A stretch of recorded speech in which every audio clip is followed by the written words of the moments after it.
Thinking Aloud. Conversations on the leading edge of knowledge and discovery with psychologist Jeffrey Mishlove.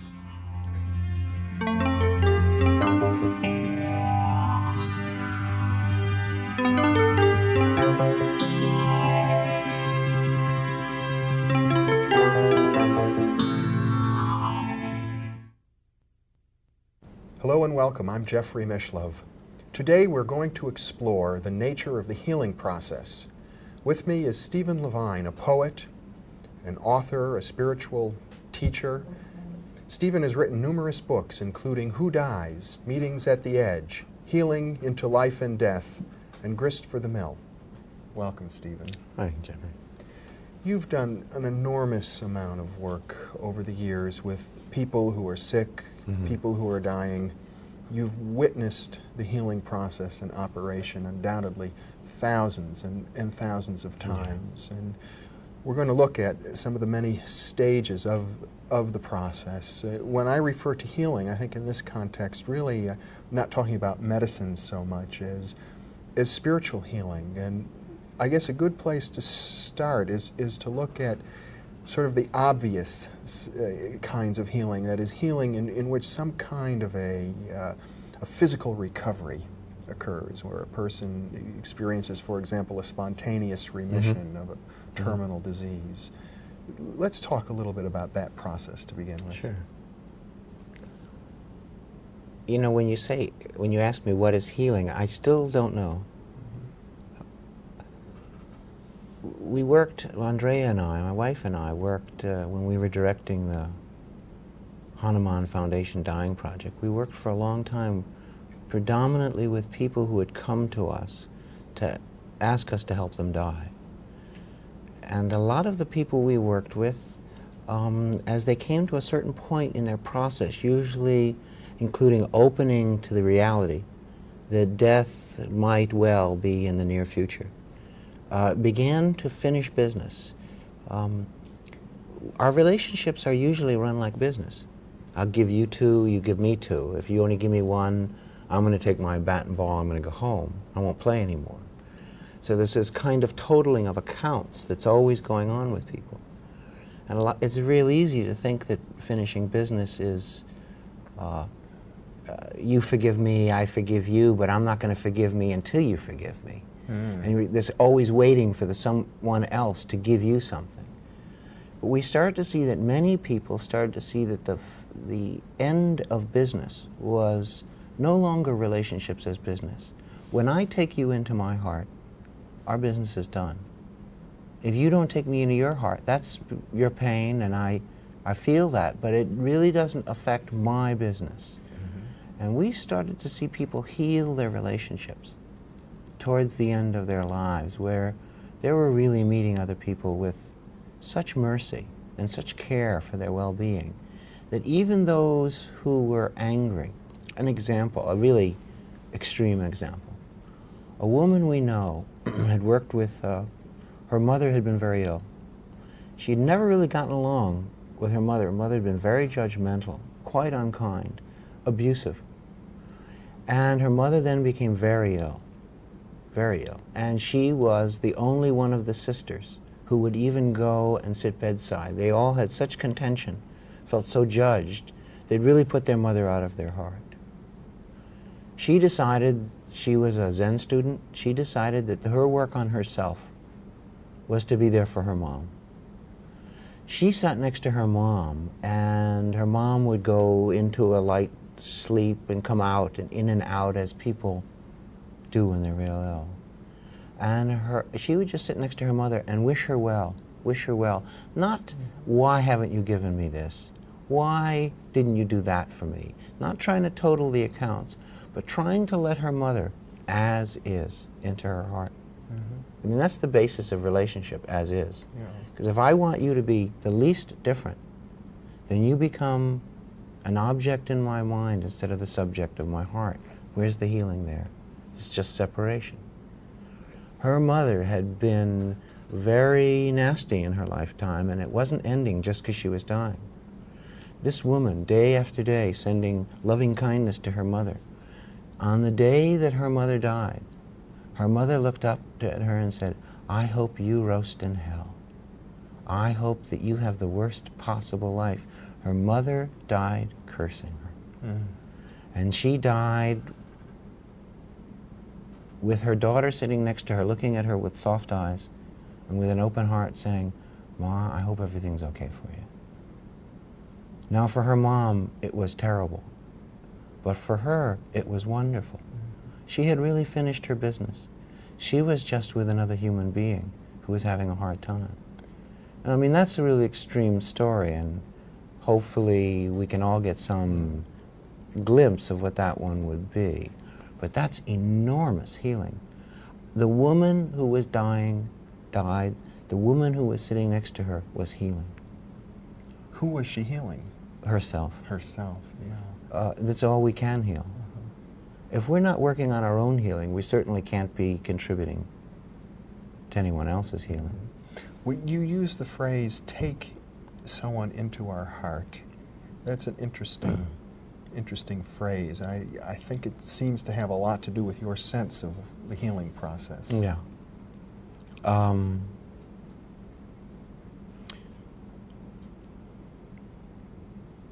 A woman's dying in the hospital. She's lived her life in a great deal of separation. She has a cancer that has infiltrated her bones. Interestingly, it's a lot like this other woman who was dying. 6 weeks into the hospital, she has been so unpleasant to the doctors and the nurses that they don't even want to come in her room. One night, she's in a real quandary. Her pain is so great. She's been a person who has always been able to control. In fact, her controlling quality has been so extreme that she hasn't seen her children in years and has never met her grandchildren. She's dying alone in the hospital. The nurses and doctors are not really, that's not where they want to be. They walk in the room and she's blaming them for her pain, them for her illness, them for not being able to cure her. Very little is she able to take within herself her own experience. She's pushing it away, pushing it away. One night, the pain is just so great, there's nothing she can do about it. Nothing she can do about it. And she comes to a point, it's almost like a drowning person when they just say, "I'm going down. This is it. I'm just too exhausted to fight anymore." And maybe for the first time in her life, she surrendered. It might have been the first time in her life she'd ever let go of her separation, of her idea of herself as opposed to the whole world. And in that moment, something happened where all of a sudden, now, she had her bone cancer was mainly in her back and in her hip and in her legs. She was laying on her side in kind of an embryonic state. And all of a sudden, she was no longer herself laying in the hospital. She was an Eskimo woman lying on herself, lying on her side, dying in childbirth, with enormous pain in her back, in her legs, in her hips. An instant later, she was a woman lying on her side beside a river in some tropical environment, whose back had been crushed by a rockfall, dying alone with enormous pain in her back, in her hips, in her legs. A moment later after that, she said she thought she was somewhere in Biafra. Her skin was black. She had a slackened, empty breast at which was suckling a starving child. They were both starving, perhaps dying of cholera, she later thought, with enormous pain in her back, in her hips, in her legs. She experienced the next hour or two. She said she couldn't really gauge time. Mm-hmm. She experienced, she said, the 10,000 women in pain at that moment, dying at that moment. She said, as that happened, it went from being my pain to being the pain. She said, I had no room in myself. My pain is in the mind, but the pain is the pain we all share, and it can be touched, it can be experienced in the heart we all share, the heart of common experience, the heart of common concern for the well-being of all sentient beings. In the next 6 weeks, up until the time when she died, her room became the center of love in the hospital. The nurses would hang out there sometimes on their break. A few weeks after this experience, there were her grandchildren sitting on the bed, who she'd never met before, playing with Grandma. And there was her children, her sons, standing next to her. Right before she died, the day or two before she died, one of the nurses brought in a picture of Jesus in the guise, in the form of the Good Shepherd with the children and the animals. And she looked at this woman whose heart had been like a stone, whose mind had been blocked to all but self-concern. She looked at this picture of Jesus and the children. She said, "Oh, Jesus, forgive them. They're only children." Hers is one of the most amazing healings I've ever seen. And that's why I really can't say I know what healing is. Because I've seen people's bodies get well whose hearts were not as healed. There's a healing we took birth for. When we look around this plane, around this world, and we say, how can there be so much greed, so much cold indifference, so much suffering? It's because this is the place we come to heal. And everybody doesn't take the responsibility for the healing they took birth for. And it may be that some people don't even consider it until they find that they may be dying soon. You seem to be suggesting that healing of the body is really unimportant. Healing's not limited to the body. Yeah. In fact, I've seen parallel situations where two people with similar diagnoses, where one fought the illness, it was them against the illness, and contention filled the room. When they were in pain, they didn't think they were okay. Just when they most needed mercy, it was least available to them. From themselves. From themselves. And they pushed everybody away, and whether they lived or died, what they did is create schism in the family, judgment in the family, guilt in the family, feelings of unworthiness in those who loved them most because nobody could help. And I've seen other people in the same situation, same pain in their body, same pain in their mind say, I don't have a moment to lose. I can't stand to live a moment longer with my heart closed. Too much pain for me, too much pain. The world doesn't need another closed heart. And I see them where their priority is to communicate the care they have for others. And the healing in that room, maybe the sign of real healing is what are the people bedside left with when someone dies? Are they left with their hearts full and a sense of connectedness to that person? Or are they left frightened of death, scared of that person, with much rumination in the mind about how things didn't work out? How could I have helped more? They leave a legacy of mental suffering behind. So I see people heal into death. Now, I've seen people where the person died with their heart open, leaving more healing behind than someone who lived and just continued that judgment and that aggression in the family. And the family was unhealed, though the body was healed. Is there a sense, I've heard this reported by some doctors, that the kind of people who do experience a physical recovery from a serious disease are ornery kinds of people who are kind of fighting for their life? Aggression can be a very strong part. People can fight their illness. Yeah. And then it becomes me against my illness. And it becomes separation and anxiety. Our sense is that healing is when you touch that which is in pain with mercy and awareness, there's healing. Where there's awareness, there's healing. And I think the word healing is used in an odd way. To heal is to become whole.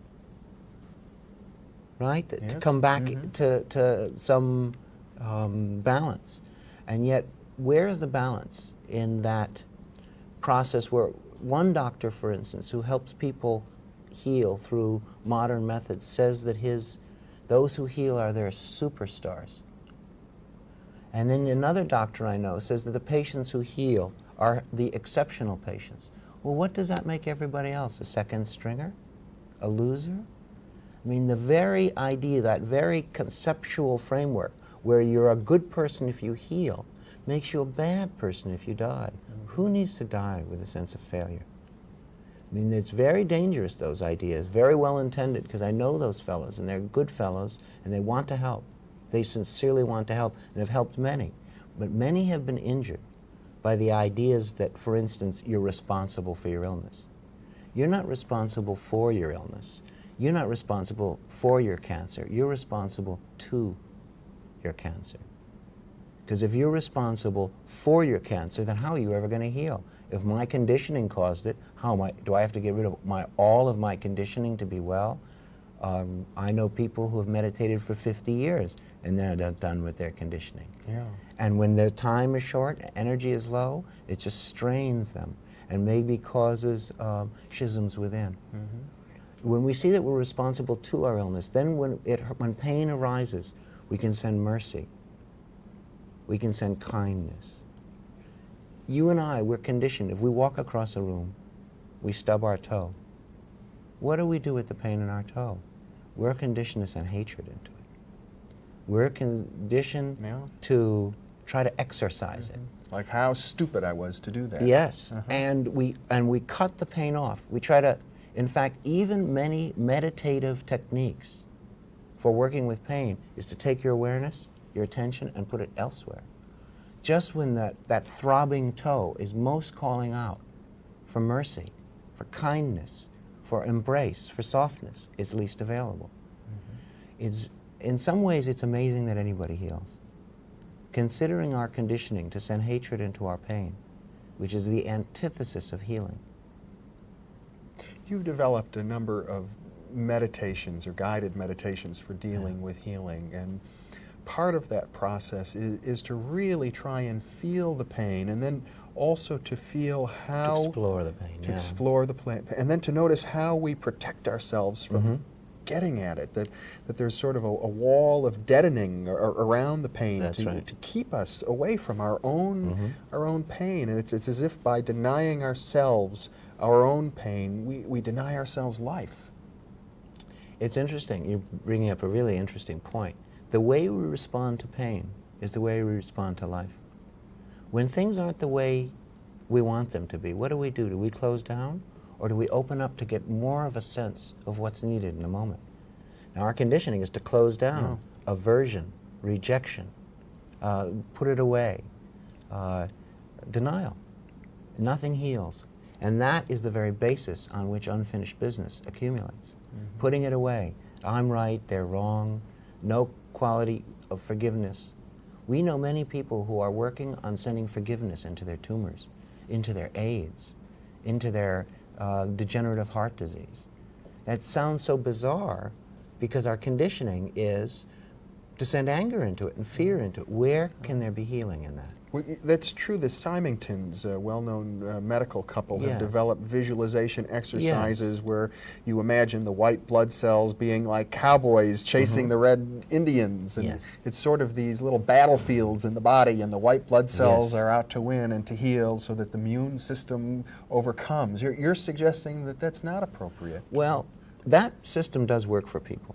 And I certainly wouldn't want anyone who's finding that to be a feasible means of working with illness to not do it. But I think we need to watch, what does it mean to add aggression to this mind that already is so aggressive in moments of fear, in moments of aversion?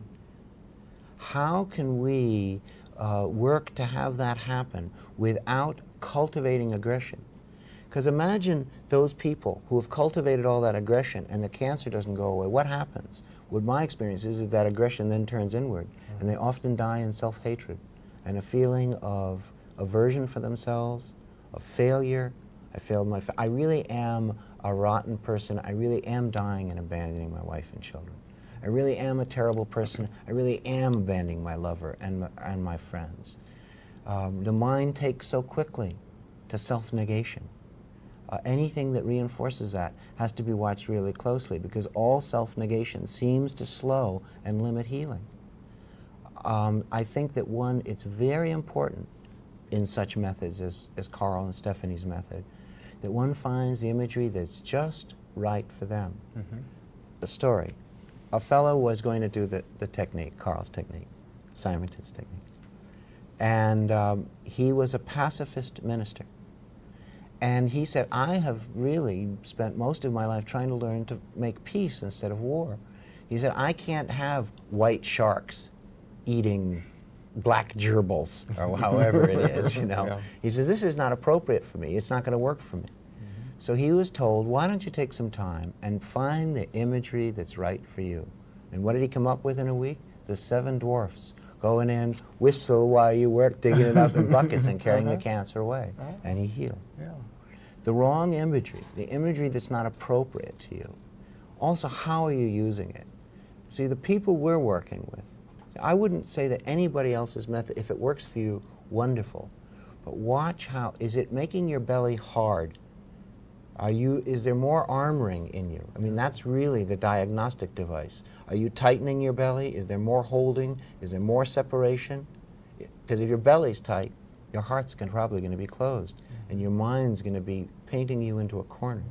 And you seem to suggest in your meditative work that if one can soften the belly and soften the heart and soften the breathing, that creates a state, I guess, of surrendering to some kind of essential healing that's there available for all of us. The word surrender is so funny because most people, particularly in the case of illness, equate surrender with defeat. But surrender is letting go of resistance. Most of what we call pain is the resistance that clenches down on the unpleasant.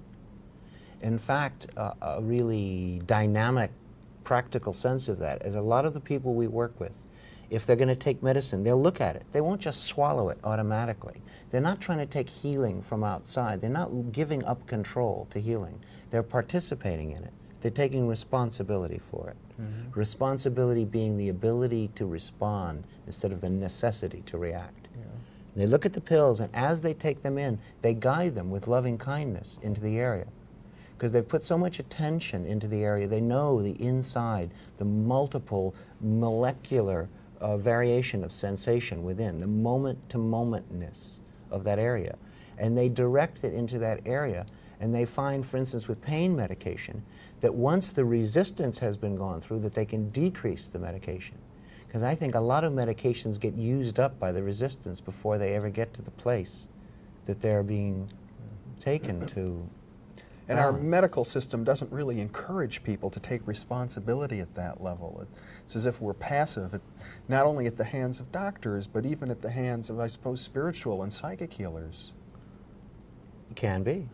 And what we're saying is, we're not saying throw away your other practice. We're saying, whatever you're doing to heal yourself, why don't you try to see for your own self what it might mean if you put mercy into that area?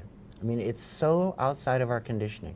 What we suggest that people treat their illness as though it were their only child, with that same mercy and loving kindness.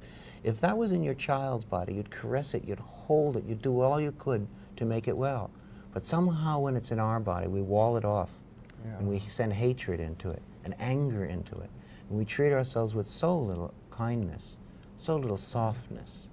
And there are physical correlations to the difference between softening around an illness, blood flow, availability of the immune system, etc., and hardness is which, you know, if your belly, if you've got in a hard belly and your jaw is tight and that hardness is around your eyes, it's very difficult for anything to get through. You seem to really be suggesting not just healing for the sick, but a way of life in general. It's as if moment by moment we make the choice whether to harden or to soften. Well, the hardening has become involuntary. And the softening, yeah, it takes a certain, it takes remembering priorities, that this is the only moment there is. And this is the moment to open. I mean, if we're not doing it now, how will we do it at any other time? And that's why we really suggest, you know, don't wait until you get a terminal diagnosis to start, to give yourself permission to be alive, to get on with your life. Now is a good time. Do you have an opinion about people who are healing practitioners, who attempt to do healing not for themselves necessarily, but for other people, say spiritual healers? If we are all doing it as work on ourselves, that's wonderful. But if we're healing someone else and we're not trying to heal ourselves in the same time, that person's in trouble that you're trying to heal. Because then you've set up the separation of I and other. And I and other is the basis of all fear, all doubt, and all the cruelty and confusion in the world. If you're trying to find, if you come to me and you say, I'm depressed, and I touch your pain, your depression with fear, that's pity. And it's a very self-oriented state. pity. I want you out of that state because I don't want to be in that state. But if I can touch your pain with love, that's compassion. And then even if you're in pain and I've done everything I can to get you out of your pain, if I'm not so hung up in some model of myself as a healer, but just here we are, then you can be in pain. I don't close my heart to you. A lot of healers, if they can't, quote, heal you, they have no business with you anymore. But when our work is on ourselves, then even the teaching of helplessness is honored. Sometimes you can't help everybody, but that doesn't mean anything has to come out of you that limits their access to who you are, to your heart, to your connection with them. If it's work on yourself, they're in the presence of good healing. But as all the healers I know who are really phenomenal, some of the phenomenal healers, they all say God does it. I'll tell you a story. A woman had a very advanced cancer. Her doctor told me the story. The cancer had become very, it really fulminated. It was really metastasized and in many parts of her body. Stephen, we're going to have to end quickly. We've got only a minute to go. Okay. Her doctor said, well, it doesn't look like you have long to go. She went to the West Coast. She thought she'd have a couple of days on the beach, a couple of weeks before she died. She met a healer. The healer laid his hands on her. She was well. A week later, she committed suicide. She said, well, if it was that easy to heal me, I don't deserve to live. Because that healer forgot to say to her, I didn't heal you. Look at, you healed you. God healed you. You've done so much work. Look how easy it was for you to heal. When a healer takes possession of healing, he actually injures that person instead of helps them. You seem to be suggesting that ultimately the basis of healing is self-acceptance and acceptance of others, and that they're linked ultimately. When the heart sinks into the mind, when the mind sinks into the heart, and vice versa, there's healing. When we become one with ourselves, there's healing. Stephen Levine, thank you very much for being with Thanks, me. Jeffrey. And thank you for being with us.